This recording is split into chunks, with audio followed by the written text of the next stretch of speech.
All right, now we do have Jane on standby in Lusaka. She's got more details on what's happening in Zambia with regard to the elections. And also in studio, we have political analyst Peter Kagwanja. He is here in our studio in Nairobi. We're looking broadly at elections across the continent this year. But we'll begin with Zambia and let's move to Jane in Lusaka. Jane, give us the latest from the ground there. What's happening with the voting process and when are we expecting to see those polls close today?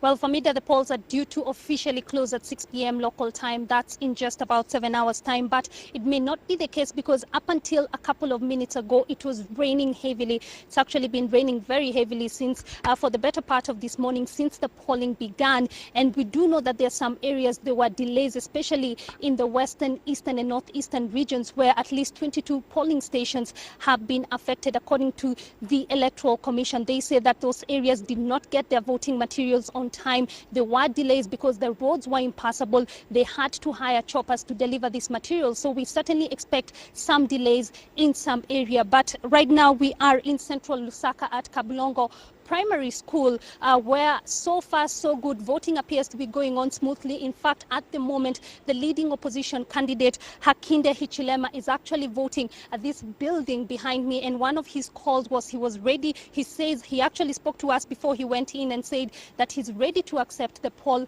the results, if they are free and fair. Of course, Hakainde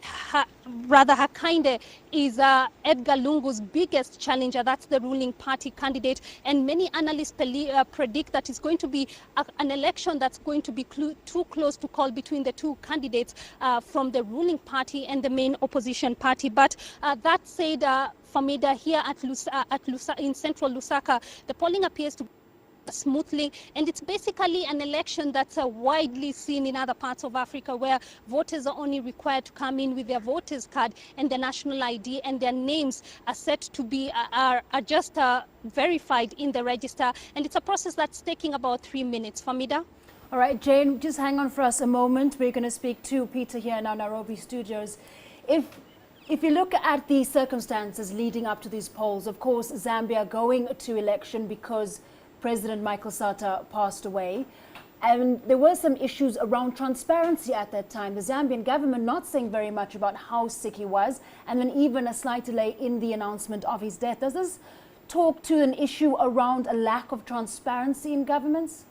In a sense, the issue of ailments among the leadership of Africa is sometimes crowded with secrecies, not necessarily because of lack of transparency as such, but the consequences of the same on the national stability or feeling of stability.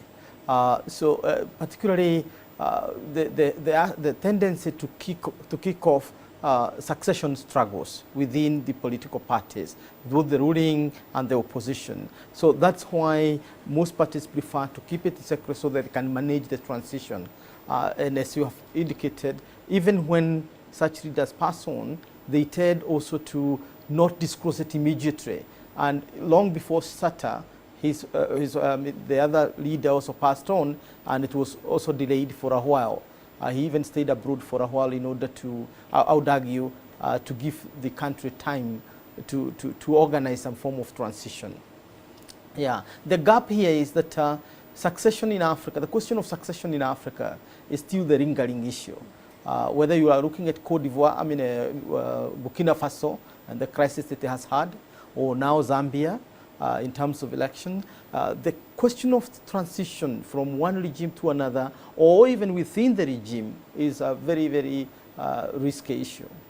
All right, Jane, what are they saying in Lusaka regarding observers of this election? Who is there to observe, and what are they saying so far? You have explained there are already some delays in terms of voting material, largely due to weather. What are observers saying? Well, so far I've seen a couple of observers from the African Union, SADC, the Commonwealth, and a couple of independent monitors from one group called, like I spoke to one group called the Christian Churches Monitors, and they told me they've been to several polling stations. Therefore, the delays in some of these areas in the western, northeastern, and eastern regions here in the capital, they were telling me they were satisfied with the process at the moment. Remember, we still have a long way to go, but they said the process was a bit slow, largely because of the rainfall. It is the rainy season right now, but remember, Famida, we still have about 7 hours to go and anything could happen. And this is one of the closely contested presidential elections in Zambia's history. We've got about 11 candidates vying for that post. They're going to be, and whoever is chosen is going to be president for the next 18 months, largely because the next general elections are due in 2016. But like I said, the two main candidates are the ruling parties, Edgar Lungu, who is the defense minister in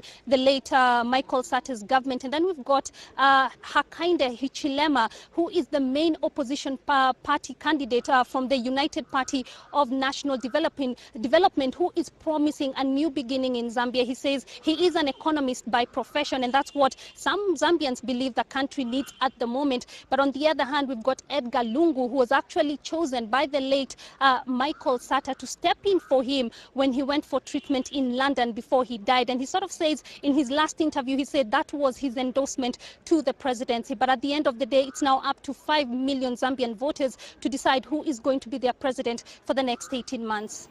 All right, Jane, thanks very much for that update. We'll leave it there for the moment. We're speaking there to Jane Kyo in Lusaka. Now, Peter, one of the other nations on the continent going to the polls, and a very big focus on this is Nigeria next month. But this comes amid a massive security crisis. Some politicians have been accused of ignoring that crisis, focusing rather on electioneering instead of that threat. What's your take on that?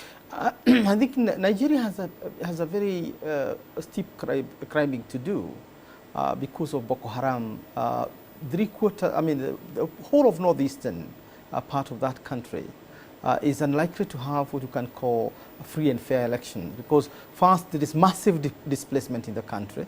One has to find out how the displaced are going to vote.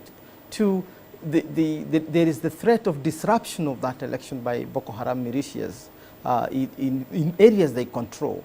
Remember, in areas like Bono, they have virtual control over the territory. So it is important to focus on how this election is going to be secured from terrorism. And in that regard, I think giving a blind eye to the security dimensions of Nigerian election will be a great mistake. It is not business as usual. Yeah. Unfortunately, we're going to have to leave it there. So much to discuss, but unfortunately, we've run out of time. We're speaking there to political analyst Peter Kagwanja, joining us here in Nairobi.